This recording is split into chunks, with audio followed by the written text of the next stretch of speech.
E eu quero convidar você que está em casa, você que está no templo, para abrir a sua Bíblia. Nós vamos falar em Atos dos Apóstolos. Você já deve ter percebido que neste ano são muitas as mensagens que tenho feito no livro de Atos dos Apóstolos. Domingo passado, por exemplo, na quinta-feira passada, na live, e o livro de Atos dos Apóstolos é o livro missionário por excelência, né? O livro que conta e narra a história do surgimento da igreja, da expansão da igreja, dos missionários que foram pregando o evangelho, que saíram do contexto da Palestina e foram para outros continentes, para o continente europeu, e de lá chegou até nós. Então, é um livro que sempre nos inspira a obediência do mandato de ir e pregar o evangelho a toda a criatura. O capítulo que vamos ler é o capítulo 9,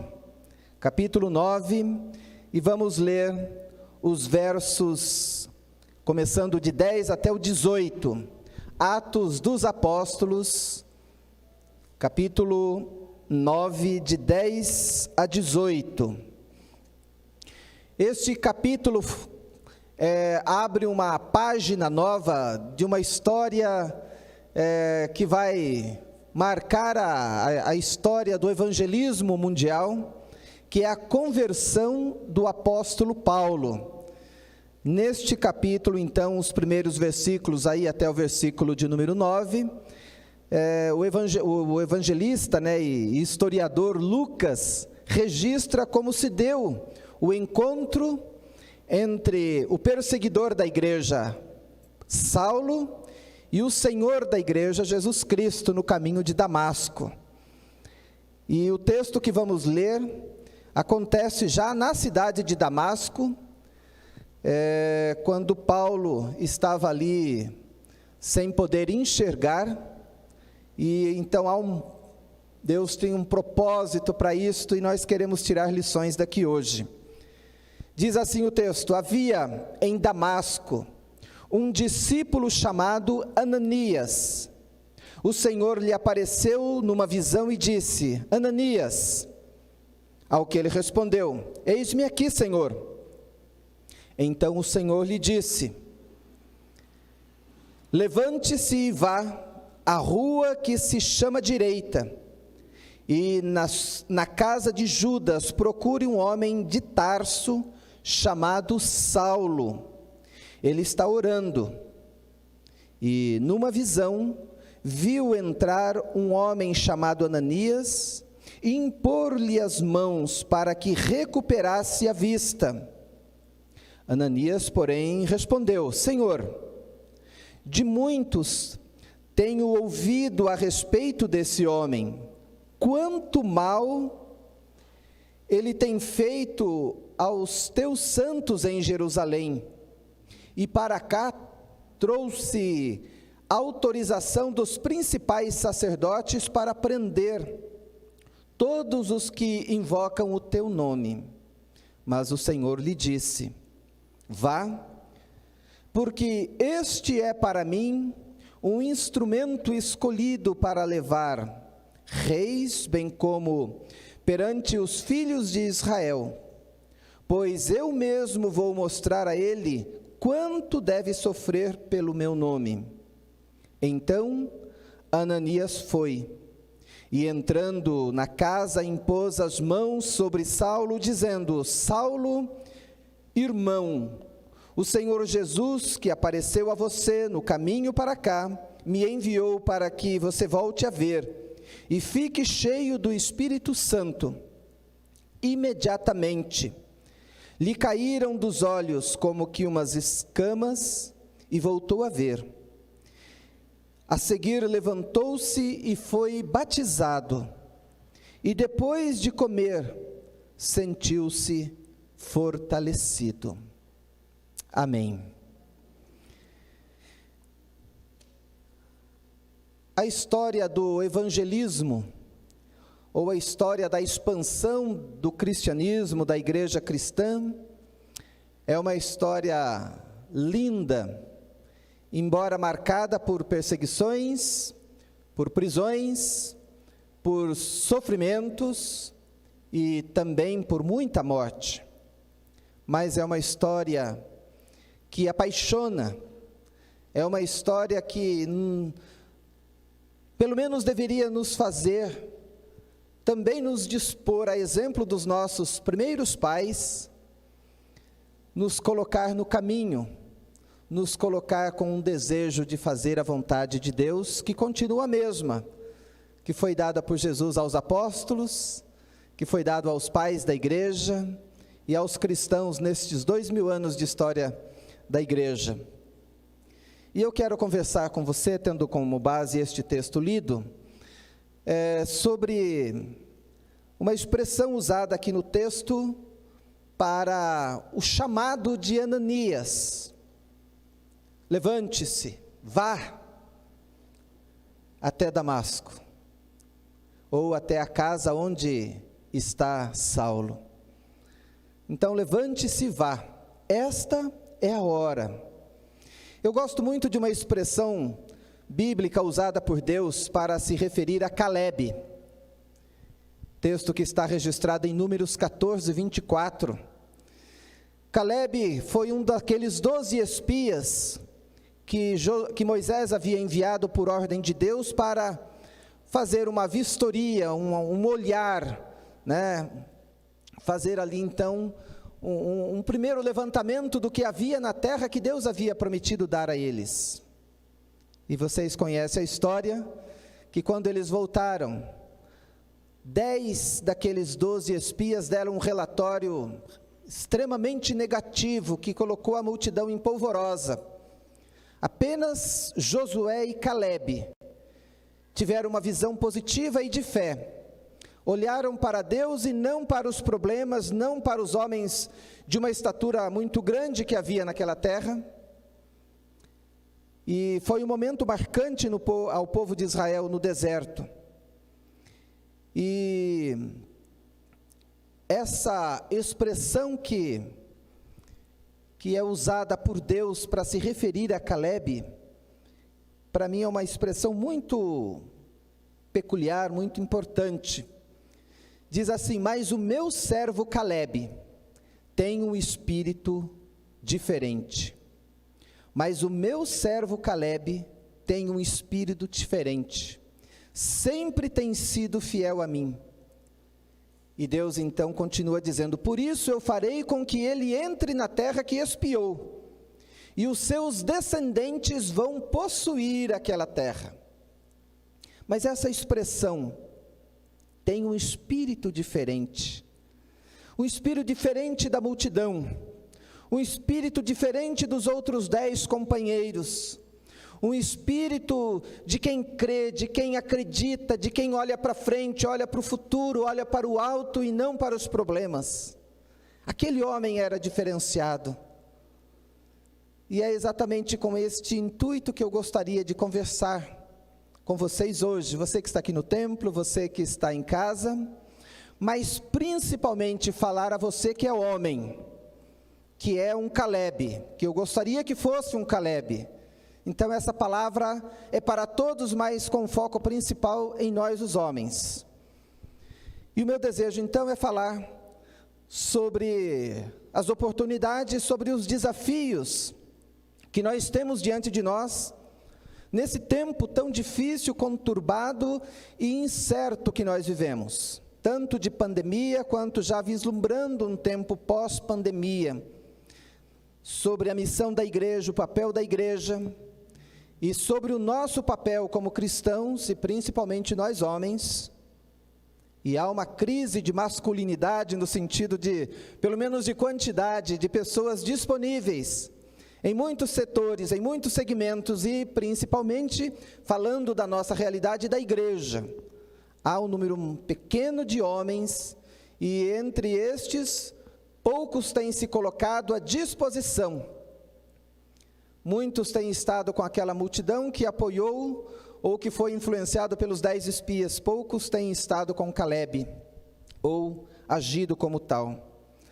Então, olhando para a história de Calebe, que foi um homem diferenciado e por isso foi agraciado, abençoado com uma porção de terra especial por parte de Deus. Ele abençoa não só a si mesmo, mas ele abençoa a geração futura dele, por aquela atitude, pela fé que ele teve, pelo exemplo que deu. Ele então se torna um homem notável, porque ele tinha um espírito diferente. Então, olhando para o texto que temos diante de nós, tem aqui então esse processo, né, a construção dessa história da conversão de Saulo. E quando Deus então disse para Ananias, né, levante-se e vá. Essa expressão levante-se e vá é muito relevante. Por toda a Bíblia nós encontramos, desde os patriarcas, os profetas, Deus falando, levante-se e vá. Ela percorre, acontece centenas de vezes na Bíblia. A gente encontra nos evangelhos, também com muita frequência, esta expressão, levante-se e vá, ou pelo menos levante-se. Jesus usou dezenas e dezenas de vezes para os enfermos, muitos prostrados na cama, e Jesus dizia, levante-se, toma o teu leito e vai. Jesus usou inclusive para pessoas que estavam mortas, para que eles se levantassem e voltassem à vida. Quando Jesus conta a parábola do filho pródigo, em um determinado momento lá no chiqueiro, aquele homem no fundo do poço, em algum momento ali Deus fala com ele e diz que ele caindo em si, teve memória, lembrança da casa do pai, e ele toma uma decisão, e o texto diz que levantando-se foi, e esta atitude, a decisão que tomou, a atitude que tomou e a ação de levantar-se e ir, fez toda a diferença para aquele homem. A irmã Eunice me falou sobre isso de manhã, né, sobre este moço. E é preciso, então, perceber que se esta palavra, se esta expressão é tão importante por toda a Bíblia, continua sendo importante para a gente ainda hoje. E na quinta-feira, na nossa live, falamos sobre Felipe e o eunuco.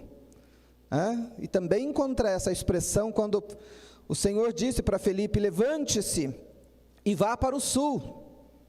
E então essa expressão é muito importante, e a gente encontra nesse texto, que nós acabamos de ler aqui, eu diria que vários verbos, e eu sempre tenho dito, para estudarmos a Bíblia, é importante destacarmos os verbos, porque verbo é ação, e a gente encontra aqui muitos verbos, né? O verbo haver aparece, já começa dizendo, né, que havia em Damasco um discípulo. No reino de Deus sempre há alguém que Deus quer usar, e se eu me recuso, Deus vai usar outro, mas sempre há alguém, e sempre há alguém para quem Deus quer nos enviar. O verbo aparecer, no versículo 10, o verbo dizer, versículo 10 e 11, verbo responder, versículos 10 e 13, verbo levantar e ir, aparece também, versículo 11, 15, 18, o verbo procurar, o verbo ver, o verbo ouvir, o verbo ir, o verbo enviar. São verbos, no meu entender, missionários, importantes para a construção do reino de Deus, para fazer a vontade de Deus, e a gente tem que estar atento a isso. O personagem dessa história de hoje, eu diria que talvez aqui o principal, que é o Ananias, então, de acordo com o texto, ele vivia na cidade de Damasco, onde hoje é a capital da Síria. Este homem que foi obediente, né, e foi até o Saulo, quando Paulo, muito tempo depois, já missionário, foi fazer a sua defesa, que ele estava sendo acusado, e ele depois acabou sendo preso, na sua defesa, na sua fala de defesa, ele lembra do Ananias, e ele diz que o Ananias era um homem temente a Deus. Então, Esse homem foi importante na vida de Paulo. E Ananias foi então um instrumento precioso, um vaso de honra usado por Deus, e Deus usa esse homem como parceiro no processo de conversão, de mudança de vida de Saulo, para que ele se tornasse então quem ele veio a ser futuramente. Então, Saulo se tornou o Paulo, o evangelista, o missionário, alguém estratégico num plano de Deus de alcançar os povos da terra. De acordo com a tradição cristã, Ananias morreu martirizado numa cidade chamada Eleutópolis. Ananias, segundo uma pessoa importante que viveu nos primeiros séculos, chamado Hipólito de Roma, Ananias provavelmente fazia parte daquele grupo chamado por Jesus, o grupo dos 70. Provavelmente Ananias estaria dentro daqueles cristãos, daqueles a quem Jesus chamou como discípulo, e os enviou de 2 em 2. Então há alguns pais da igreja que entendem que Ananias fazia parte daquela equipe escolhida por Jesus. Bruce, um autor que escreve muito sobre Atos dos Apóstolos, ele diz que Ananias teria um lugar de honra na história sagrada e uma legação especial para com gratidão de todos os que, de uma forma ou de outra, experimentaram a graça que flui da vida e da obra deste grande apóstolo. Ananias, de alguma maneira, abençoou a minha vida e a tua vida. Ao fazer parte desse processo da conversão de Saulo, que vem a ser o apóstolo Paulo, que é o primeiro a levar o evangelho para a Europa, e da Europa este evangelho chega à América e chega até nós. Então a vida de Ananias não só abençoou a Paulo naquele momento, mas a mim e a você. Aquilo que fazemos hoje, as nossas atitudes, as nossas ações, elas podem ser muito maiores do que aquilo que inicialmente a gente mensura ou a gente imagina. Então, deixar-se ser usado por Deus faz toda a diferença, e podemos então ser pessoas extremamente relevantes nesta questão. O Ananias, eu quero destacar aqui 3 coisas do Ananias. Primeiro, ele era um discípulo, né? Como já disse, ele provavelmente fazia parte daquela equipe de Jesus, aquela primeira equipe que Jesus escolheu. Jesus escolhe os discípulos, e dentre os discípulos ele escolhe 12 que vão ser os apóstolos. Mas havia um grupo muito maior que dava suporte para o ministério de Jesus, inclusive mulheres estavam entre aqueles que apoiavam o ministério de Jesus. Então é importante a gente lembrar disso, que Ananias era um discípulo, e ele foi discípulo não somente quando Jesus estava presente, quando Jesus estava fisicamente ali próximo a ele foi discípulo mesmo depois da morte de Jesus, mesmo muitos anos passados, ele continuou sendo discípulo de Jesus.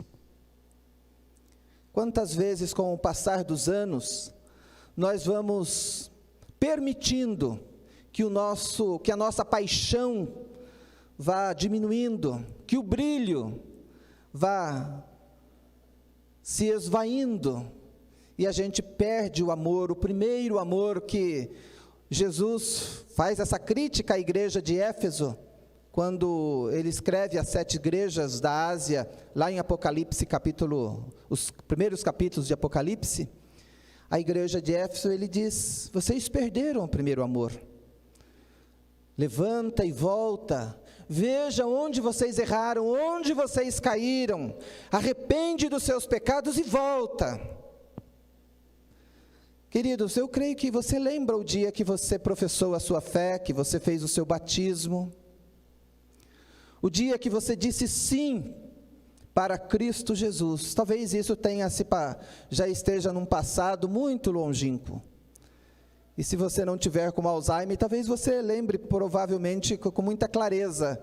E se tiver Alzheimer, também deve lembrar, porque com Alzheimer geralmente se lembra as coisas antigas, não as recentes, né? Mas o que eu quero dizer aqui é que o tempo não pode apagar o impacto do chamado, aquele primeiro amor, de quando Cristo nos chamou para sermos discípulo. E Ele nos chama, como chamou a Ananias, para ser discípulo, não para ser membro de igreja. Isso é só um mero detalhe. Ser membro da igreja é um detalhe importante, mas é um detalhe. Há muitos que não são membros de igreja e estão fazendo o trabalho de um verdadeiro discípulo de Jesus. Mas é importante ser membro da igreja, e eu quero aproveitar aqui e dizer que você que às vezes tem estado conosco, tem participado da igreja, mas que ainda não deu esse sim, de confessar publicamente que Jesus é o Senhor, e se tornar membro da família da fé, talvez seja esse o momento de você assumir um compromisso público, e também um compromisso espiritual diante de Deus. Então, a primeira coisa de Ananias é que ele era um discípulo, e o evangelista e o historiador Lucas deixa isso muito claro: havia naquela cidade um discípulo. Queridos, a importância de ter um discípulo, às vezes, numa cidade, numa vila, num lugar, num bairro. E às vezes nós estamos com as nossas cidades hoje abarrotadas de discípulos, ou de cristãos, ou de evangélicos. Mas poucos têm a coragem, a ousadia que teve Ananias de exercer o seu ministério como discípulo de Jesus e fazer aquilo que o mestre pede. Então, lembrar que nós somos discípulos. Deus tem nos colocado no lugar onde estamos. O lugar de Ananias era a cidade de Damasco. Deus tinha um plano para ele estar ali. Provavelmente ele tenha saído com a perseguição que se abateu em Jerusalém sobre os cristãos, e Deus o levou até esta cidade importante. E para lá não foi o Ananias apenas, foi o discípulo de Cristo. E eu gostaria que você lembrasse disso, que onde você está, você é discípulo de Jesus. E o discípulo aprende do mestre. E o discípulo também tem essa responsabilidade de discipular outro, de aprender do mestre e passar aquilo que aprendeu.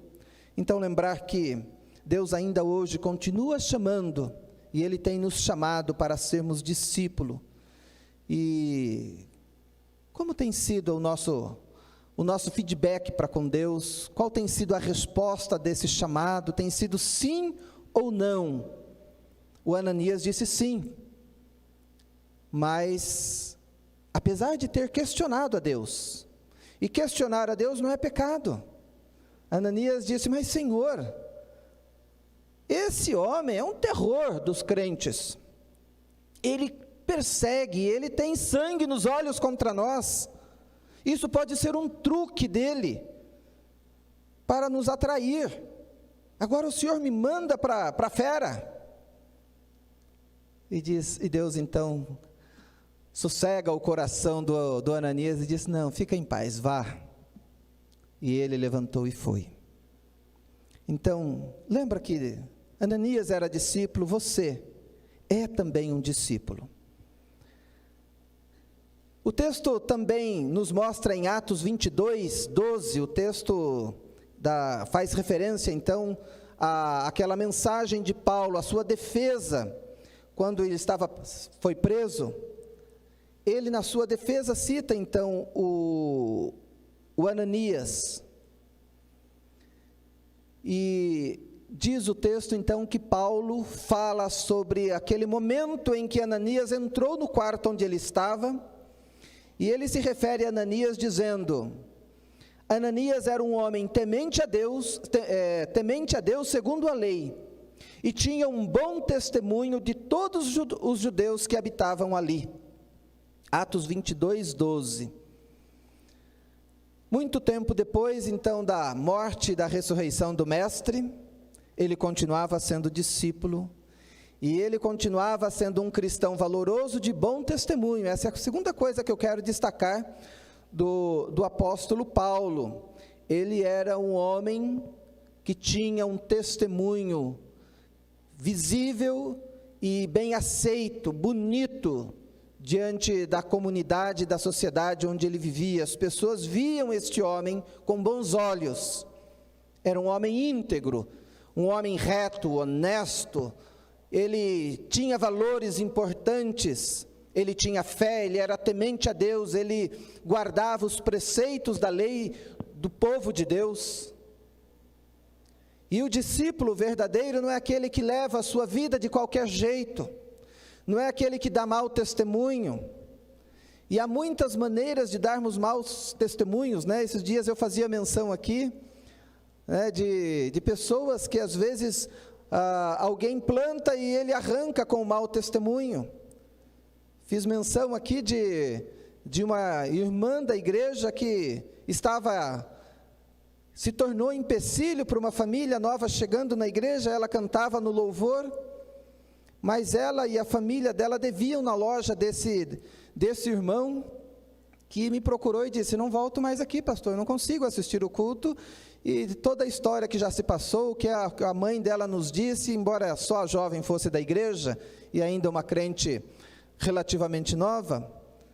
Mas o bom testemunho é necessário para o verdadeiro discípulo de Cristo. Nós não podemos viver uma vida de aparências, ou uma vida onde a gente não se importa com o que os outros estão vendo em nós. O Ananias, sim, tinha um bom testemunho diante da sociedade, da comunidade onde ele estava vivendo. Ele estava ali como estrangeiro, não era o seu povo, a sua terra, a sua gente. E ele vivia de maneira bonita diante daquelas pessoas. Então essa é a segunda lição que Ananias nos dá: a sua vida, o seu testemunho, o seu exemplo, fala muito mais alto do que as palavras que às vezes saem dos seus lábios. Então é importante para nós revermos as nossas práticas, as nossas atitudes, isso no tete a tete, né, nos relacionamentos pessoais, mas também nos relacionamentos virtuais. Hoje a internet é uma terra sem lei praticamente, embora tenha aí os filtros aí, tenha legislação, dependendo do que se posta, tirado da página. Mas quantas vezes eu tenho me entristecido em ver certas atitudes de crentes atacando ou compartilhando certas coisas. Primeiro que às vezes é mentira, é fake, e ele tem consciência que mas ele concorda com aquilo, e ele não se importa de passar uma mentira que tem para ele um gosto de verdade. Mas isso não deixa de ser pecado, porque é mentira. Palavras de violência, palavras de baixo calão, mesmo que você concorde com parte daquilo que está ali, mas se há uma palavra que está ali naquele texto que você às vezes quer passar para alguém, mas não faça isto, porque à medida que você compartilha, é como se você estivesse assinando: eu concordo com tudo que está aqui. E eu preciso, como discípulo de Jesus, tomar cuidado nas redes sociais e fora dela, no meu trabalho, dentro de casa, onde Deus me colocar. Eu preciso ter um bom testemunho, eu não posso abrir mão disto, porque isso fala muito alto.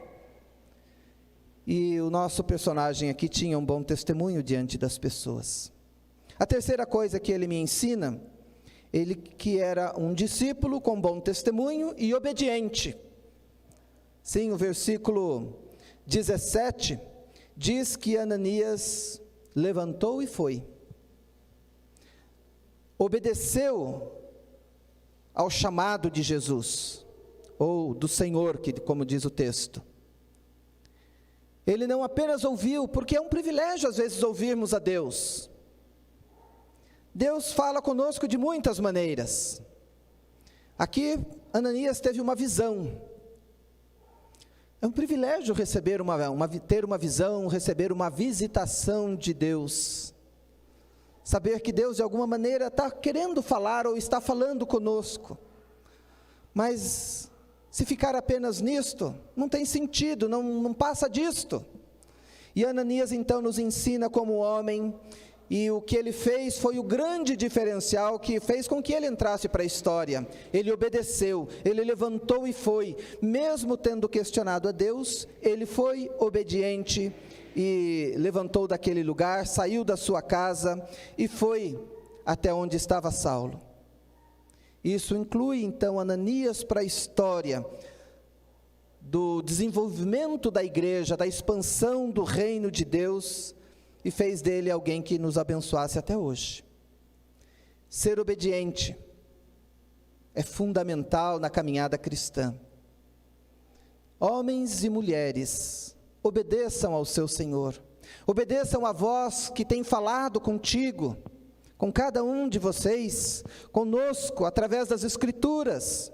Sempre que a Bíblia é lida, de alguma maneira Deus fala conosco, porque ela não volta vazia. Às vezes o nosso coração está pesado, duro, fechado, nossa mente refratária, e a gente não consegue entender que aquilo é para a gente. Mas Deus continua falando, continua chamando, e Deus quer obediência. Às vezes dizemos amar a Deus, e Jesus deixa muito claro que aquele que me ama, obedece às minhas palavras. O amor anda de mão dadas com a obediência. Não adianta muitas vezes tomarmos o microfone na igreja e cantarmos, ou nos bancos e fecharmos os olhos, sentirmos um arrepio no momento de cantarmos, de louvarmos a Deus, mas se não obedecermos àquele que nos chama como discípulo, é preciso obediência, é preciso sair da inércia, é preciso sair da zona de conforto, é preciso levantar e ir, faz parte da vida cristã. Toda ociosidade gera crise. Quando há muita gente parada no mesmo lugar, geralmente há contenda, geralmente há crise de relacionamentos. A igreja é um organismo vivo, e nós, como membros, precisamos cada um exercer a função para a qual Deus nos tem chamado. Então, ser obediente faz toda a diferença. Então, meus queridos homens, nós vivemos um tempo em que Ananias nos ensina que nós somos discípulos, que devemos ter um bom testemunho e que devemos agir em obediência, levantar e ir, sair do comodismo, da zona de conforto. As mulheres às vezes têm a facilidade de um dinamismo maior, muitas vezes, são mais práticas, e às vezes os homens, bom, já que ela vai, eu fico na retaguarda, né? E nós precisamos acordar para essa realidade. Deus tem nos chamado para papéis específicos, e os papéis para os quais Deus tem nos chamado, caros homens, não foram desconsiderados por Deus, não foram abortados em momento algum, continuam. Nós somos sacerdotes diante de Deus, seja dentro da nossa casa, em relação aos nossos filhos, seja na igreja. Deus tem nos colocado como sacerdotes, e o sacerdote tem o papel de abençoar, e nós precisamos acordar para isto, porque muitos dos problemas que acontecem é por causa de pessoas, homens e também mulheres, que se furtam ao chamado, ao papel que Deus lhe concedeu, ao chamado que Deus lhe deu. Os bancos vazios das igrejas, boa parte das vezes é porque em algum momento, talvez por alguma situação que não se justifica, mas você ficou magoado, porque o pastor mencionou o nome do fulano e não mencionou do ciclano. Eu lembro uma vez no aniversário da igreja, né, é costume fazer fotos, né, e passa nos slides as fotos. E alguém da igreja organizou isto, né? Não fui, eu era pastor, mas não fui eu que organizei aquelas fotos. Nossa, ao final alguém ficou muito magoado, porque ele faz parte daquela igreja durante tantos anos e ele não apareceu na foto. Nossa, não sabe a dificuldade que foi administrar isso, porque ele se sentiu, e isso aconteceu mais de uma vez em igrejas diferentes. O fulano que está aqui há 6 meses apareceu na foto, mas eu que estou há 50, na minha foto não apareceu, eu não tenho valor para esta igreja. E essa mágoa, esse mimimi tem matado igrejas, tem feito pessoas saírem da igreja, procurarem outra comunidade, se afastarem de irmãos queridos que convivem e servem a Deus juntos há muito tempo. Nós precisamos parar com isto e obedecer o chamado. E sempre está dizendo, olha, estou aqui, o que tem para eu fazer? Há pessoas que gostam de trabalhar e estão sempre dispostos, mas há outros que, pastor, eu vou pensar, o senhor está me dando aí um chamado, uma resposta, vou pensar. E tem gente que a gente cobra uma vez, 2, depois a gente desiste, irmão. Se ele está pensando faz 2 meses, é porque ele não deve querer fazer o serviço, assumir o seu papel. E nós precisamos ser mais autênticos quanto a isso. Caleb teve essa ousadia naquele momento de crise no deserto. Ele se levantou e postou a sua voz e disse para o povo, fiquem quietos, nós estamos sim num momento difícil. Lá na terra de Canaã existem homens grandes, eles têm exército e eles estão equipados, mas nós temos o nosso Deus, nós vamos lutar e vamos vencer. E ele fez aquele povo calar, porque havia choro, desespero, mimimi, havia tudo lá no deserto. Mas Caleb tinha um espírito diferente, e ele teve um olhar diferente. E nós precisamos mudar muitas vezes essa maneira de ser. O reverendo Elben Len César, pastor presbiteriano, faleceu há alguns anos atrás. Foi um homem muito importante, ele fundou há muitas décadas atrás, a revista evangélica que eu entendo ser ainda hoje, a revista mais importante, o Ultimato. E ele publicou muitos livros, materiais de devocionais, e num dos livros, chamado Em Letras Grandes, o livro das decisões, ele diz assim, você também precisa se levantar. Não pode ficar vivendo de bons planos e sonhos. É necessário partir para a ação.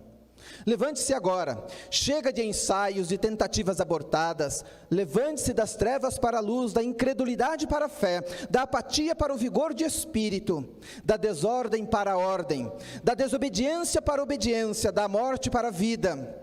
E como ordena o apóstolo Paulo, desperta tu que dormes, levanta-te de entre os mortos, e Cristo te iluminará. Foi o que fez Caleb. Foi o que fez o pequeno Davi, quando todos tinham medo do Golias. Ele se levanta e vai ao rei, e se dispõe a lutar com aquele homem. E ele sabia que fisicamente, estrategicamente, ele não tinha condições alguma de vencer. Mas ele disse para o gigante, você vem com lança, escudo, e eu venho em nome do Senhor. É preciso se levantar, mesmo que os gigantes, que os grandes desafios estejam diante de nós. Num outro texto, desse mesmo livro, o reverendo Elben diz assim, há quanto tempo você está parado?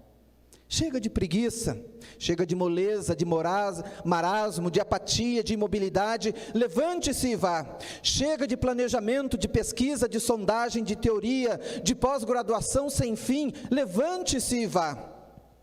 Chega de indecisões, de consultas, de especulações intermináveis. Chega de preconceitos, de prevenção, de medo, de suspeitas, de desculpas esfarrapadas. Levante-se e vá. Chega de cosméticos, de fingimento, de sepulcros caiados de branco e ao mesmo tempo fedidos por dentro. Chega de copos e pratos lavados só por fora. Levante-se e vá. Chega de vaidade pessoal. Chega de segurança própria, de orgulho, de presunção tola, de carnalidade, do eu grande demais. Levante-se e vá. Chega de equívocos, chega de erros, chega de desvios, da falta de compromisso, de ficar em cima do muro. Chega de contemplação, levante-se e vá. Chega de oração. de piedade estática, de choradeira, de revelações, de frenesi, de fé sem obras. Levante-se e vá. Levante-se e vá agora, neste momento, pois o sol está se pondo. O dia da salvação está terminando. As oportunidades estão se passando. O prazo está se aproximando do fim. E você está ficando velho demais. Levante-se e vá. E é com isso que eu encerro, então, a minha palavra de hoje. E eu quero, então, desafiar os homens aqui da Sexta Igreja, para levantarmos juntos, darmos as mãos e nos fortalecermos, para fazer a obra que Deus tem nos confiado, para assumir o papel para o qual Deus nos chamou nesta comunidade de fé. E em breve, então, vamos fazer um chamamento para um encontro com os homens, para orarmos juntos, para ouvirmos o que Deus tem para nós neste lugar. E eu sei que Deus tem algo especial para fazermos na obra dele aqui neste lugar, neste bairro, nesta cidade. Então, que possamos olhar para homens como Caleb, homens como Ananias, como Paulo, que depois levantou-se e nunca mais sossegou, pregando o Evangelho até a sua morte como mártir do Evangelho. Deus tem algo para todos nós. Vamos sair da zona de conforto, vamos parar de mimimi, vamos dizer: Senhor, eis-me aqui, como diz o profeta Isaías, eis-me aqui, envia-me a mim. Deus quer nos usar. A obra de Deus na terra precisa de homens e mulheres, de jovens, precisa de todos nós. Nós vivemos um tempo caótico, e o tempo que vem aí, pós-pandemia, não é melhor do que antes. É um tempo grave, de necessidades, e nós precisamos fortalecer as mãos para a boa obra. E eu gostaria de contar com todos vocês na oração. Quando o reverendo diz aqui, chega de oração, mas é dessa oração sem ação, dessa oração apenas ritual, de quem ora e diz: abençoa o meu vizinho que não tem o que comer, mas não consegue ir lá e levar um prato, um saco de arroz para ele. Fica só na oração. Pare com essa oração. A oração precisa de ação, de atitude, de coragem, de fé. Precisa do levantar e do ir. E Deus honra, Deus abençoa. E Deus nos usará para grandes coisas. Amém?